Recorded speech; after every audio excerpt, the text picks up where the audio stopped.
हाय दोस्तों, जैसे हम आपको बताए थे सामाजिक बारे में बताया, इसका सामाजिक स्थिति क्या था, ये क्या क्या तरह था, इसका सामाजिक स्थिति क्या। यहाँ से स्टार्ट हो गया आपका जातीय भावनाएं। जातीय भावना यहीं से स्टार्ट हुआ, यहाँ से आपका मतलब हमारा समाज की स्थिति दयनीय स्थिति होने लगा। यहीं से हमारा समाज का मतलब स्थिति मतलब खराब होने लगा। यहीं से देखिए बताते, इस काल में जातीय भावनाएं विकसित होने लगी। इस काल में व्यवसाय के विविधीकरण होने लगा। क्या किया गया, इस व्यवसाय के बारे में बोला गया। अगर आप मतलब कृषि कर रहे हैं तो आपको अलग कास्ट दे दिया गया। आप मतलब आप ज्वेलर का काम कर रहे हैं तो आपको सोनार के दे दिया। आप अगर कपड़ा धो रहे हैं तो आपका धोबी का दे दिया, जिसके से पहले हम आपको बता चुके थे। अगर आप मतलब और जो मतलब आपका लोहा पीट रहे हैं तो आपका मतलब लोहा के बारे में बता गया कि आप विश्वकर्मा है, जिसको हम लोग बोलचाल की भाषा में लोहार बोलते हैं। इस सब यहाँ से व्यवसायीकरण मतलब विविधीकरण होने लगा। यहाँ से यहीं से स्टार्ट हो गया हमारा समाज की स्थिति दयनीय होने लगा। अब और वैसा कर्म प्रधान हम आपको क्या बताएं कि इस कर्म पर आधारित होने लगा। कर्म पर आधारित होने लगा कि आप कौन सा कर्म कर रहे हैं, उस आधार से आपको जाति बताया जाएगा। उस अनुसार से इसमें जाति देने लगा। आप जो से कर्म कीजिएगा वैसा आपको जाति बताने लगा। यहीं से हमारा समाज का दैनिक महिलाओं की दशा में गिरावट आने लगी। आपको पता है कि जब व्यवसाय के आधार पर करेगा तो महिला की स्थिति में गिरावट तो आएगी। इसी तरह महिला की स्थिति में गिरावट आने, महिलाओं को पैतृक संपत्ति से वंचित कर दिया गया। अब बताइए, यहाँ से महिला को पैतृक, पहले महिला का अधिकार होता था। बहुत तरह के वो मतलब भाग लेती थी, सभा में भाग लेती थी, बहुत यज्ञ में भाग लेती थी, यज्ञ में तो अभी भी भाग लेती है। और यहाँ से इसको पैतृक संपत्ति से वंचित कर दिया कि पिता पर इसका कोई अधिकार नहीं रहेगा। महिला का जो संपत्ति रहेगा उसका पूरा अधिकार इसका बेटा का होगा।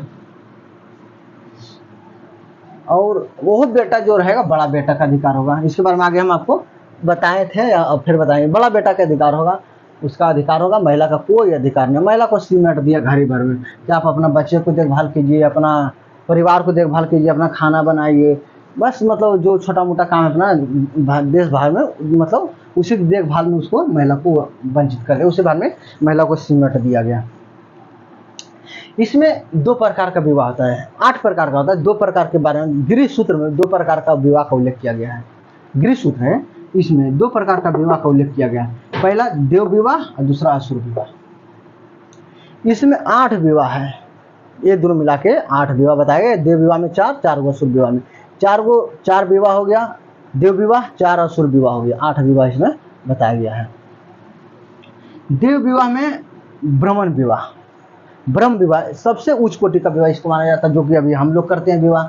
हम लोग का भी यही विवाह अभी हम लोग का चल रहा है, ब्राह्मण विवाह। इसके अंतर्गत पिता वर को घर आमंत्रित कर अपनी पुत्री को सौंप देता था। क्या करता था इसमें, पिता मतलब अपना जो फैमिली होता था जिसे शादी कर रहा हूँ उसको अपना घर बुलाता था और अपनी बेटी को दिखाता था। फिर लड़का भी देखता था और उसको बुलाकर अपना शादी मतलब उससे सेट किया जाता था, फिर शादी कर दिया जाता था।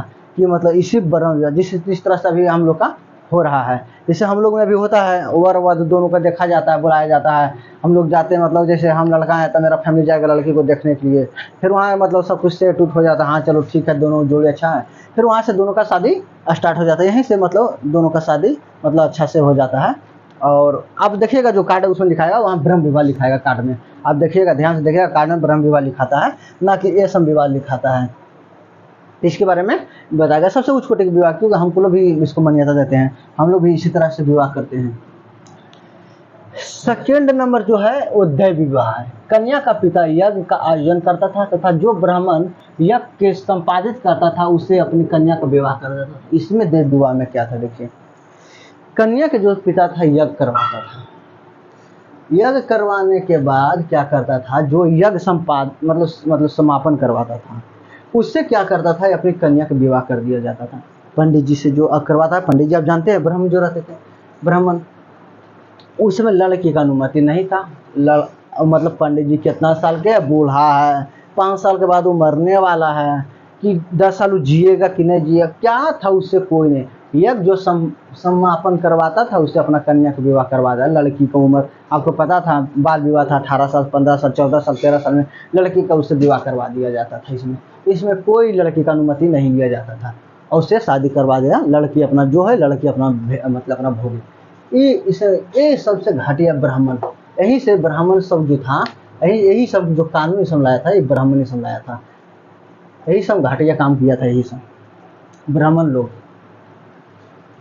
अर्श अर्श एक होता है गोमिथुन दानम विवाह। इसमें क्या किया था, इसमें कन्या का पिता वर्ष से एक गाय एक बैल या इनकी एक जोड़ी लेकर वर्ष के साथ कन्या विवाह कर देता था। इसमें इससे अच्छा हमको जरा हल्का सा ये विवाह हमको अच्छा लगता है, इससे अच्छा तो हमको ये अच्छा लगता है, आपको भी अच्छा बताते हैं। इसमें क्या करता था, जो लड़की पिता रहता था, लड़का को बुलाया जाता था, उसका फैमिली को, उससे क्या करता था कि देखो हम दहेज वहेज नहीं चाहिए, आप एक बैल दे दीजिए या एक गाय दे दीजिए, नहीं तो आपको अगर नहीं है तो एक जोड़ी दे दीजिए, आप देना तो एक जोड़ी बैल दे दीजिए, एक जोड़ी गाय दे दीजिए, या एक गाय एक बैल दे दीजिए, आप कुछ भी एक आप दे दीजिए। उसके बाद लड़की का शादी लड़का के साथ उसको कर दिया जाता था और अपना फैमिली के साथ लड़की खुशी खुशी चल जाती थी, इसमें कोई नहीं था दिक्कत था। तो उसके बाद होता है प्रजापत विवाह। इसमें वचन देता था कि दोनों साथ मिलकर अपना जीवन निर्वाह कर। इसमें प्रजापति ये भी अच्छा विवाह था, मतलब ये जो है देव विवाह मतलब अच्छा है, सब कुछ अच्छा है, हल्का सा यहाँ हमको हल्का सा मतलब खराब ये थोड़ा सा लगता है, ये ऐसा विवाह था, फिर भी मतलब ये चारों इससे बेटर है। ये विवाह भी अच्छा है, ये भी विवाह अच्छा। इसमें भी क्या है, इसमें तिलक विलक कुछ नहीं दिया जाता था। इसमें क्या कहता था, वर को बुलाया जाता था, लड़का वाले को, लड़की देखा उखा अपना, उसका फैमिली रहा, इसका फैमिली रहा, दोनों देखा उखा हो गया। उसमें सिर्फ लड़की का पिता क्या करता, आशीर्वाद देता था, और लड़का के पिता लड़की दोनों आशीर्वाद देते थे। लड़की का पिता इसमें ज़्यादा अहमियत रहता था, क्योंकि लड़की किसी का घर जा रही है तो उसका अहमियत ज़्यादा रहेगा।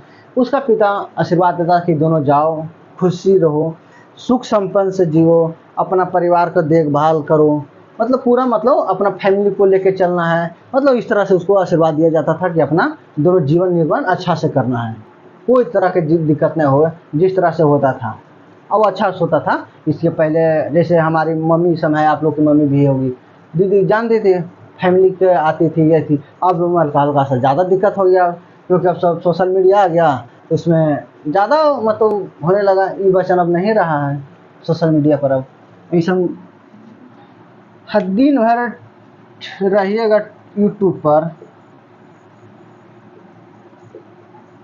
इंस्टाग्राम पर,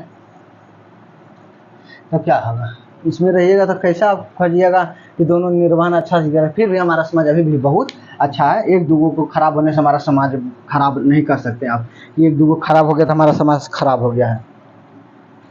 इसमें आता है असुर विवाह, सबसे फालतू विवाह असुर विवाह। इसमें असुर विवाह में इसे विक्रय विवाह कहा जाता था। क्या किया जाता था इसमें, लड़का कैसा भी हो, कोई लेना देना नहीं, लड़की का पिता अपनी बेटी का कीमत लेता था, हमको इतना पैसा चाहिए, उसके बाद लड़की अपना ले जाइए। लड़का कैसा कोई लेना देना है नहीं है, लड़का कैसा है, बूढ़ा है, पुरान है, लेंगड़ है, लूल है, कान है, आंधर है, कोई लेना देना नहीं लड़का को, उसका पिता को, उसका पैसा लेके बेच दिया जाता था इसमें। और लड़की खुशी खुशी लड़की वो मतलब वर को, अपना हस्बैंड को एक्सेप्ट कर लेती थी। ये विवाह सुर विवाह के बारे में, इसको जिसको कहा था विक्रय विवाह, मतलब बेचा हुआ विवाह, हम बेच दिए अपना बेटी को और उसको अति किया जाता था। इस तरह से मतलब होता था, और अभी भी होता है हमारा समाज में भी, इसको बोला जाएगा। और इसमें बेटी को बेचा जाता था और लड़का खरीदाता था। अब उल्टा हो गया, अब लड़का खरीदता है, अब लड़का को खरीदा जाता, तिलक दिया जाता कि हमको इतना तिलक चाहिए, और अब ऐसा पहले से नहीं, लड़की देखेगी हाँ कैसा है ना है, अच्छा घर परिवार कैसा है, लड़का क्या करता है, लड़का बेरोजगार है, नौकरी है, क्या है न, लड़का को देखा जाता था, फिर अब शादी किया जाता है। उस अनुसार से अब मतलब तिलक पानी दिया जाता है हमारा समाज में।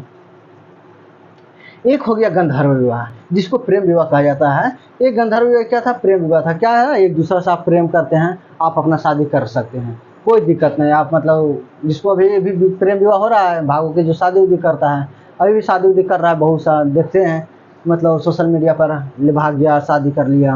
5-6 महीना तो अच्छा रहिएगा, 5-6 महीना तो प्यार मोहब्बत बढ़ी रहेगा आपको कि हम बहुत प्यार करते हैं आपसे, आपके बिना रह नहीं पाएंगे, जो है आप ही हैं। 5-6 महीना तो रहिएगा, फिर उसके बाद क्या है, आप फैमिली चल जाइएगा, फैमिली चल जाइएगा, सोसाइटी से चल जाइएगा। फ्रेंड आपका कितना दिन काम देगा आपको, आपका दोस्त कितना दिन आपको काम देगा, 2 महीना, 4 महीना, 6 महीना। एक बार मांगेगा 500 देगा, 1000 मांगे देगा, 2000, 4000, 5000, 20,000 देगा, फिर तो वही दिया जाएगा कि अब खुद कमाओ खुद करो। ये सब ये विवाह जो अभी हो रहा है, ये सब 5-6 महीना का मेहमान, ठीक है। फिर इसके बाद कोई फायदा नहीं विवाह करने से है, हाँ, अगर आप मतलब सक्सेस हैं, आप जॉब हैं, वो भी जॉब है, अगर वो जॉब नहीं कर रही तो कोई दिक्कत नहीं। आप अगर जॉब कर रहे हैं तो अच्छा है, प्रेम विवाह भी अच्छा है, तो आप कर सकते हैं। जब आप बेरोजगार हैं तो मेरा ये राय है कि बेरोजगार में प्रेम विवाह नहीं करना चाहिए। लाइफ बर्बाद हो जाता है प्रेम विवाह में, क्योंकि घर से उस सभी से आप चल जाइएगा। जो भाग होकर अभी शादी कर रहा है सभी जानवे करते हैं। राक्षस विवाह, इसका नामे से लग रहा है कि राक्षस है। ये अपहरण विवाह है। ये राक्षस विवाह क्या करता था, लड़की को अपहरण कर लिया जाता था। अपहरण करके लड़की शादी किया जाता है। जैसे कोई लड़की यार उसको अपहरण कर लिया, ले भाग गया, उससे शादी कर। इसलिए जैसे ज़्यादा क्षत्रिय में ज़्यादा था। जो अपने आप को अभी क्षत्रिय बोलता है, वही मतलब वही समय अभी सबसे ज़्यादा इस सब क्षत्रिय विवाह में, क्षत्रिय लोग जो था इसमें ज़्यादा करता था अपहरण विवाह। जब भाग की लड़की मतलब अपहरण कर लिया, लड़की कहीं जा रहा है, चाहे घर से उठा लिया लड़के को और भाग के शादी कर लिया गया था, मतलब अपहरण कर लिया जाता था। एक है 50 विवाह, यह जबरदस्ती या बलात्कार करके किया गया विवाह, यह सबसे निम्न कोटि का विवाह। इसमें क्या गया है कि सबसे घटिया विवाह इसको बोला गया है 50 विवाह। इसमें क्या करता था, लड़की को ले भाग जाता था। नहीं यार तो अच्छा विवाह है, चेक कर दो नीचे। अच्छा ठीक है, सॉरी आपको नीचे नहीं दिखाई दे रहा था ये वाला। ये 50 विवाह, ये यह जबरदस्ती या बलात्कार करके किया गया विवाह था। यह सबसे निम्न कोटि का। इसमें क्या करता, लड़की को ले भाग दिया जाता था, इसको साथ जबरदस्ती किया जाता था। अगर लड़की नहीं मची तो उसका बलात्कार भी किया जाता था। उसको मतलब बिना मतलब जबरदस्ती, जो भी मतलब जबरदस्ती जिसको हम बलात्कार की श्रेणी में बोला जाता है, वो किया जाता था। क्योंकि पहले कानून था नहीं, अब तो कानून, उससे साथ विवाह कर लिया जाता था जबरदस्ती सब कुछ। सबसे घटिया विवाह इसको हम मानते हैं 50 विवाह या 50 विवाह को। तो इसके बारे में आपको सामाजिक के बारे में बताए हैं कि क्या क्या नहीं था। आप अपना नोटबुक या स्क्रीनशॉट ऑफ कर लीजिए। स्क्रीनशॉट करना है तो नोटबुक में लिख लीजिए। आप इसको मतलब आराम से पढ़ लीजिएगा। एक बार आप एक कॉपी में डायग्राम बना लीजिए, उसके बाद आप पढ़िए। आपको एक भी नहीं छूटेगा, पूरा का पूरा मतलब अच्छा से हो जाएगा। बस आपसे बस एक ही रिक्वेस्ट है कि आप वीडियो को शेयर कर दीजिएगा, सब्सक्राइब कर दीजिएगा अगर नहीं किया है तो, ताकि दूसरा लाइक भी कर दे तीनों। अगर कोई दिक्कत होता है तो उसको आप कमेंट भी करके हमको बताइएगा कि हमको ये दिक्कत हो रहा है, ये नहीं समझ में आया, चाहे या कोई और चीज़ हमको बताइएगा, ताकि हम आपका मतलब सॉल्व कर सकें प्रॉब्लम को।